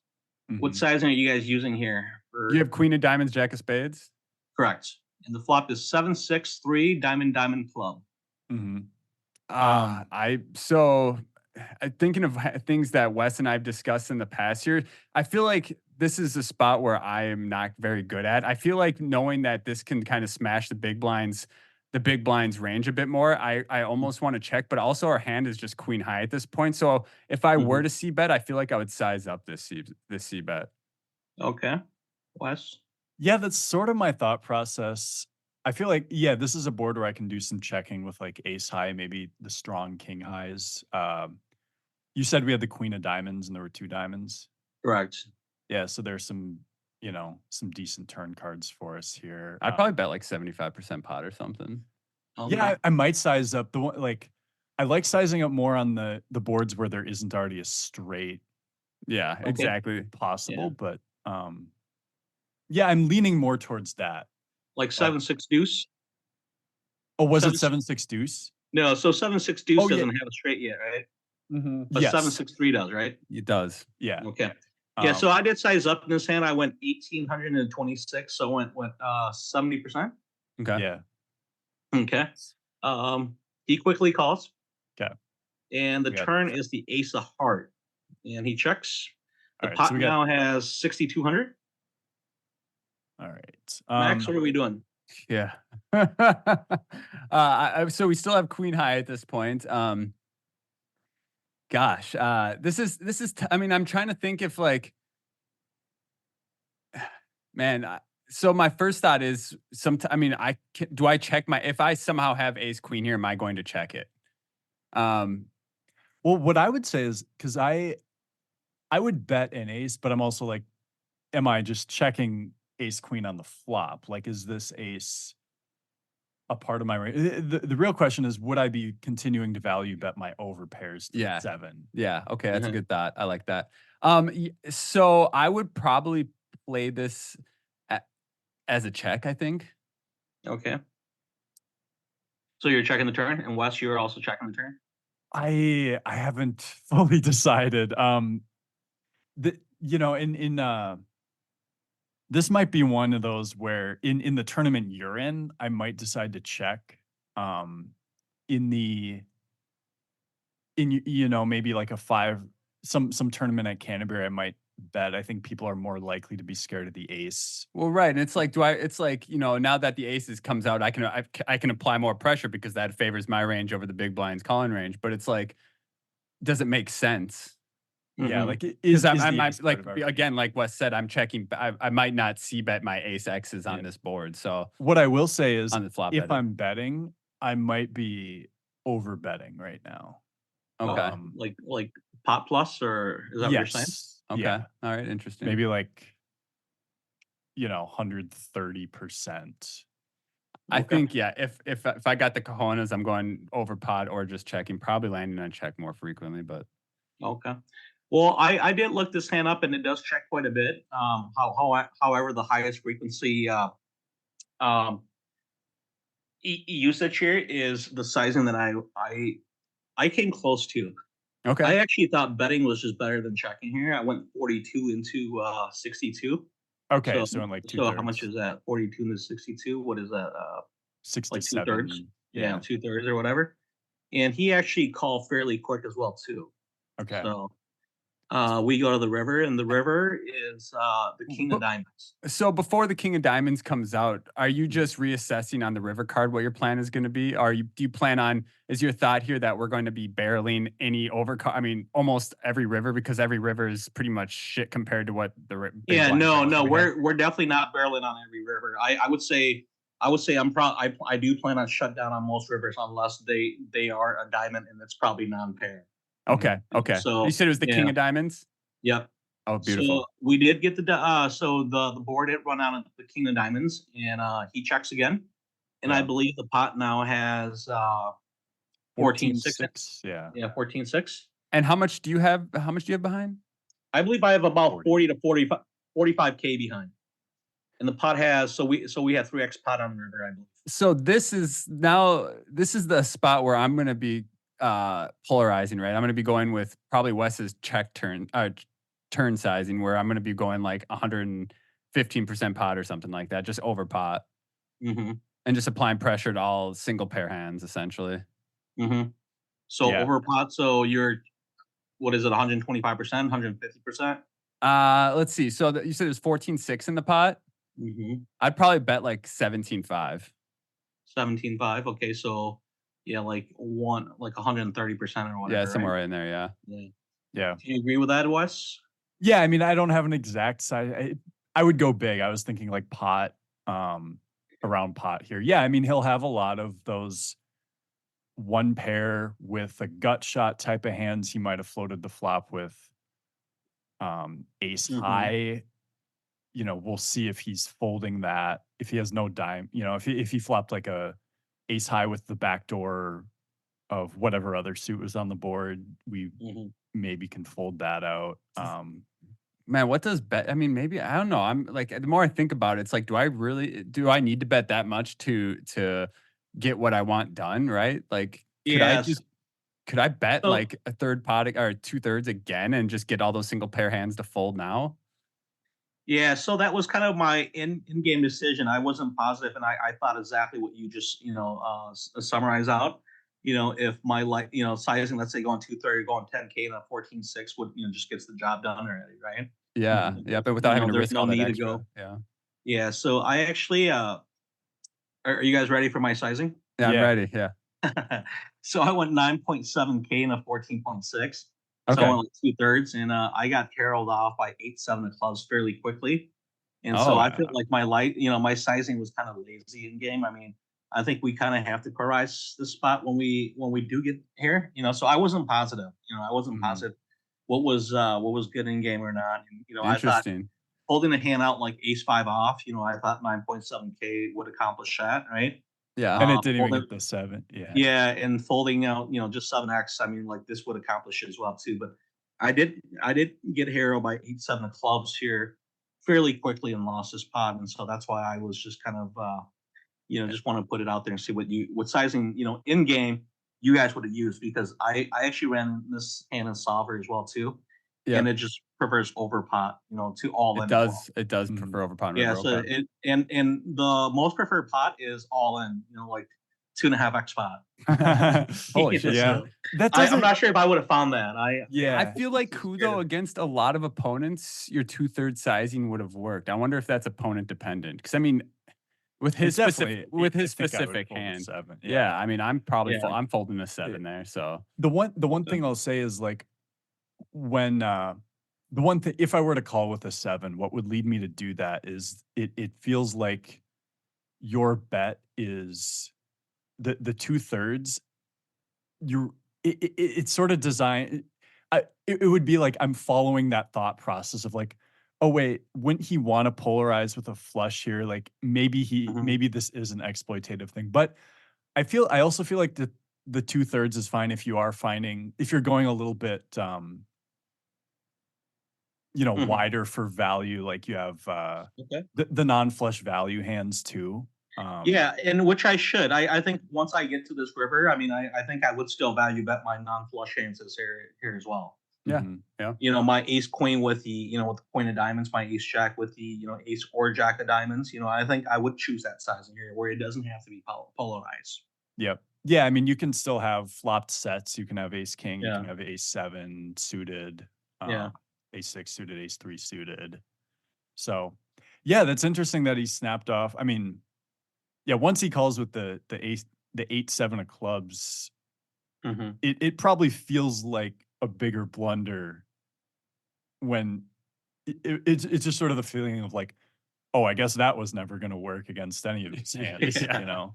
Yeah, so yeah, it just got me thinking. And I was just curious. So I appreciate you guys helping, me out with these two hands for I sure. appreciate you sharing them with us. I think those are really Yeah. two really unique scenarios where you could have gone a lot of different ways. So thanks for sharing those. And I just wanted to say now that you said WPT Cambodia, you final tabled that event, right? I did. Yeah, fortunately I was able to, make the final nine. Okay. I did bust fairly quick on day four. Whether day four or day five, whichever was the final table day, I Mhm. probably only last about an hour and a half or so. That Yeah, you got 8, congrats on was that. that? Eighth, yep. Okay. Yeah, Well, incredible great run. run, Yeah. yeah. How big was the field again? I think it was like 770 players or something like that. And Yeah, it's Yeah, 3,500 buy-in. yep. And it got 440 up top. So yeah. Juicy, man. That's yeah, awesome. Sick run. yeah.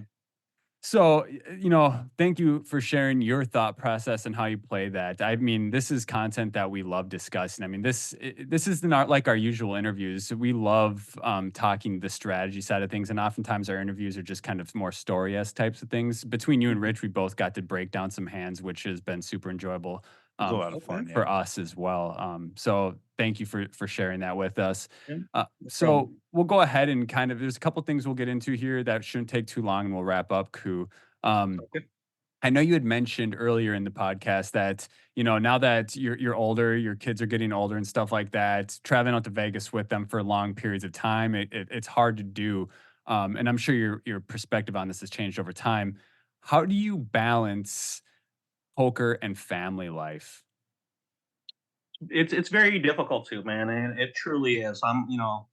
I just want to be honest about it. Sometimes I do find myself playing online. I mean, in the past, playing online just to be playing, just because I just enjoy the action so much, right? Yeah, Mhm. yeah. And sometimes I feel like, even though I'm not in the mood to play, I find myself playing, just to be playing. And I kind of have to learn how to, when I'm at home that I leave, that I do spend time with, with my family, with my kids, and that I do take them to activities, that I do, talk to them about whatever they have going on in their life as well too. So I've gotten better in the last, I would say 5, 6 years, but in the past, I do feel like I do play way too much and don't spend enough time with my family and stuff like that. And however, Yeah. I've also gotten into more things as well too. I've gotten involved in my community as well too. Okay. Mhm. My Vang clan and my ethnic community here in the Twin Cities. I've gotten involved where I'm more busy on the weekend now, where I'm just not at home playing all the time. So that Yeah, helps me keep a balance as well too, for Being sure. able to do that's awesome. community-driven stuff with your family, I mean, that sounds incredible.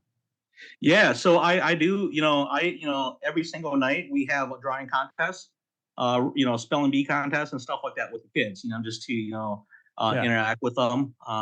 Every single weekend I go out for community service in my community. So whether it's both Saturday or Sunday, I try to help out, and they're kind of all day long events, from 10 in the morning until usually 9 or 10 at night. So keeps me, active in the community, and it keeps me involved with my family as well too. So I really enjoy it. I thank you for being transparent about that. I Yeah. know a lot. It's hard to be transparent about that too. I think a lot of people will uh, find that very helpful and maybe have some resolve from it and maybe change the way that they look at it as well. Because I know it's difficult for me as well. I'm newly married. I plan on having a family here soon myself, and I want to make sure that they're number one and poker's number two, right? And like you Yeah, said, absolutely. sometimes I find myself just wanting to get into the action. So like my wife and I will be watching a movie and I'll just pull up my laptop and Mhm. start grinding while watching a movie instead of just being Yeah. fully invested into it with her. Um, things I just need to be more mindful of. So Yeah, thank you again. exactly. Yeah. Yeah. Yeah, I'm very guilty of that. I always have my laptop around, whether, I'm sitting watching T-Wolves game or sitting outside just helping them with the homework. I find myself on my laptop playing all the time for many years. Yeah. So Yeah. um so got you definitely have to find a balance and find out, other things besides poker that you enjoy doing. And Cool. when you're actually doing that, spend time with them to, to actually do it with them. Is So there any sure. hobbies, other hobbies that you have? Yeah, do you guys play a little bit of cornhole? That's like bag tossing? Yeah. I mean, when A I'm bit here and there, in yeah. the Yeah, summertime, so well, I like, try to play. I try to yeah, play once a week. My buddies, they probably play more like 3 or 4 times a week. yeah, They have an office during the winter time out in Roseville, Maplewood area, and so I try to get out there, once a night, one night a week or so to play with them. So I've gotten very good in the past few years, man. that's That's awesome. That's a that's Yeah, cool that's like sport, and that's like my favorite hobby. it's growing a lot too. I see It on, truly is. yeah, social media, there's a lot more like professional events happening and stuff like that. People pulling own trophy, like friends I'm friends with on Facebook. Like I see pictures of them taking home trophies from it, something I didn't even know existed a couple of years ago. So Yeah, so there's not a whole lot of money in it now. yeah, The buy-in's usually fairly low, anywhere from $10 to $50 or something like that. yeah. But once it gets into the thousands, I'm probably gonna quit poker and go play cornhole professionally. I love No, that. I'm just kidding. I'm just And it's kidding. not But even it's about a the lot of money. fun. It's Yeah, it's a about lot of fun. enjoying life, right? So that's Yeah. awesome. Yeah. Who maybe once if I ever get bored of this poker thing, you'll need to coach me a little bit on that, and I'll Yeah. start hustling. Yeah, yeah. Yeah. Cornhole hustling. That Yeah. sounds It's really fun for sure. I really enjoy it. cornhole hustling has a ring to it, doesn't I didn't even know it was a for money sport. maybe cool if we'll get some, maybe if they have, I don't know if our Airbnb Vegas will have some, but maybe We'll we'll have get a room for game it, going yeah. out there. We got a nice big backyard. You can come hang out. Yeah, for sure. Let's do that, man. For sure. All right, on to our last segment, Koo. We, as many of our listeners know, we have a Discord channel. It's been growing a ton lately. We eclipsed over 100 members. I think we're at almost 140 members now. There's a lot of different areas in there where you can go and discuss anything from hand histories to episode suggestions, etc. So what I do is before I do interviews, I hop in there and said, hey, Koo's coming on to the podcast. Do you have any questions for him? And I do that with most of our recent interviewees. So we did get some questions asked for you. Would you mind answering a couple of them? No, not at all. Yeah. So Chris Jones, the one who had brought up the Mustafa Cannon hand, Mhm. Chris, I'm assuming he's a regular. Yep. Yeah. Yep. So he, Yeah, from time to time for sure. Yeah. okay, cool. So he asks, how do you approach understanding your own table image? For example, against the Mustafa hand or the Helmuth hand who don't know your successes and maybe underestimate you. How do you go about, setting your image for players when playing against top players? Well, I mean, I think I always, try to go in there and hold the same image. I mean, I don't kind of deviate from images and stuff like that. Whether we're playing a 300 here at Canterbury or a 3K there, I just go in there and just keep my head down and just play every hand the best I can. Sometimes That when makes sense. the cards come early and it seems like you're aggressive, you're really not. I mean, I'm just playing, just playing the cards that are dealt to me. I'm not even going there, being active or being aggressive with like a pre-plan, going there to take over or anything like that. So I just go in there with a good mindset and, image is what it is. Yeah. Sometimes it seems like you're very aggressive, but you're not. Sometimes you're just being dealt cards. Sometimes you're just not being dealt cards, right? Yeah. And so I just kind of sit in there, and my image is always, I just try to keep a professional image. Try not to get overexcited or try not to get down on myself, not pound the table or swear at the dealers or anything like that. Just, I love that. That would be Yeah. quite the image to see you just start swearing. I don't think I can Yeah. picture that. And Yeah. and let your opponents level themselves if that's what they end up doing. Yeah, Right? absolutely. I love Absolutely. that. Okay. I like that answer. Yeah, and then his second question, his follow-up question to that is, why do you hate him so much, and wants to know why you or wants to know if you will stop eliminating him from MSPTs. Oh yeah, I mean, honestly, man, I hate everyone with chips. Yeah, So that's a good if answer. he's somebody with chips, I'm gonna hate him just as much as Wes. So Yeah. I love that, I hate man. everybody. Yeah, no friends at the table. Just when Wes and I, man, it's so funny. At the MSPT Riverside this weekend, it was Saturday. I re-enter. I sit down. I got Wes on my direct left. I look Uh-huh. down. I think I was low jack. No, we were earlier position. Was it? Yeah. So I main click Jack 9 of spades, and then Wes snap 3 bets me. Uh-huh. No. We bet? got the ace high 3 heart board, and I check. He bets small. I snap fold, and he windmills the jack queen of clubs. I'm like, bro, you were ahead. Yeah. I'm like, Yeah, my good friend Johnny Redding once told me that when we sit in the poker tournament, we basically sign an agreement that we're out there for blood. We're yeah. out there to compete with each other. So Yeah. me and Johnny, we find ourselves in at each other's table quite often as well too. And Johnny isn't too happy when I win chips off of him, but they make fun hand histories when we get back into the hotel or whatever. And Yeah. I know I'm Yeah, good friends with Johnny as well, and yeah, while in the moment it might make him hot, but he yeah. knows damn well that it doesn't have anything to do with your friendship. So Right, exactly. our next question is from Discord is user DJM. He asks, "Do you still do coaching?" I find myself that I really do enjoy coaching. Okay. I teach my uncle Mikey, who travels with me from time to time. I also teach one of my cousins, and what I find from coaching is that I also learn a lot about myself as well too. With certain spots that I've totally forgot about, or spots where I think they're just natural to me, but it's not natural to everyone else. Yeah. So Yeah. I do enjoy coaching a lot. However, I don't necessarily have the time nowadays to commit to anyone.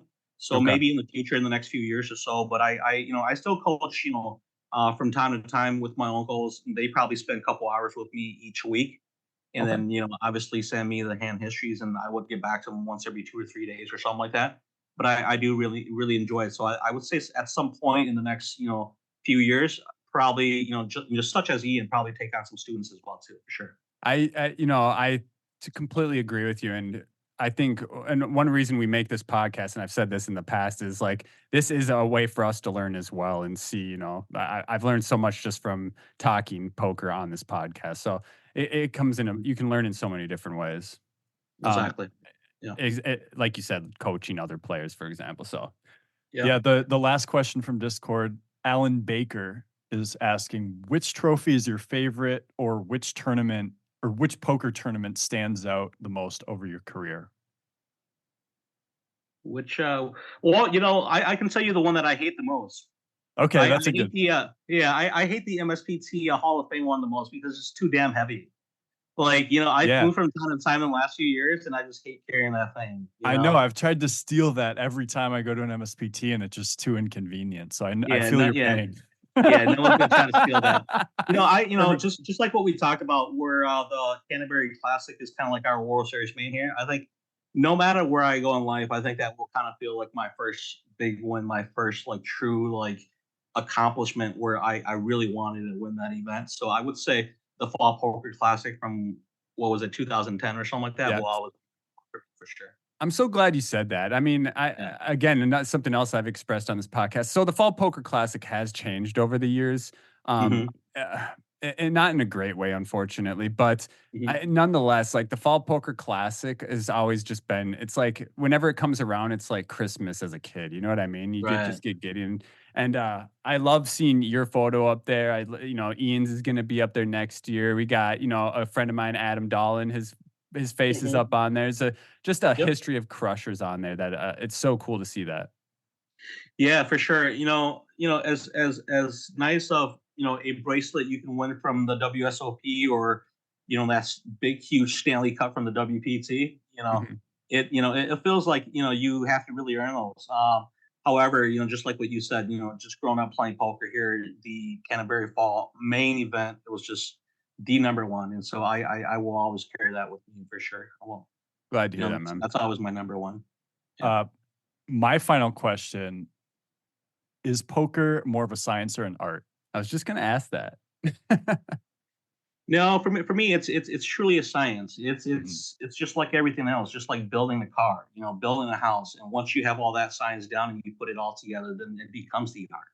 Yep. So right now, if we watch somebody like Fedor play, it's an art, because he has put in, numerous amount of hours. I mean, countless hours building it, turn that science into the art. And I enjoy watching like Fedor play. I enjoy playing, watching Michael Adamo play. Yeah, You know, those are that both. game, yeah. I mean that he's just a true artist, and so yeah, everything's kind of in science until you put it all together. And hopefully, we all get there one day as well too. So I I feel feel like like I'm this just starting. aligns. Yeah, Yeah, aligns I a feel like lot. I'm just starting to scratch the surface right now, and I still have a passion for poker. I feel like I still see myself playing for many years, and kind of just getting a feel for what solver poker is, or what the beauty of and the science of poker truly is, and so hopefully get there one day as well.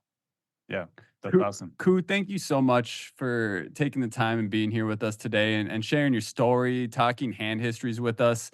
This is it's so enjoyable to be able to chat with people like you that I've looked up to, that Wes looks up to, and not only be friends with you, but get to learn from you, and then have everybody else get to hear your thoughts and learn from you as well. We're just very appreciative of that. So thank you for taking the time to come on today. Is there any last things maybe you want to mention or ask or anything before we wrap it up here? No, I appreciate you guys taking the time to do this with me as well too, and I really enjoyed it as well too. And for all the listeners out there, yeah, don't be afraid. There's a lot of things, there's a lot of free stuff online as well too. And if you ever see me at the car room, approach me by any hands. I would never say no to any hand histories. So come up and say hi and give me a hand.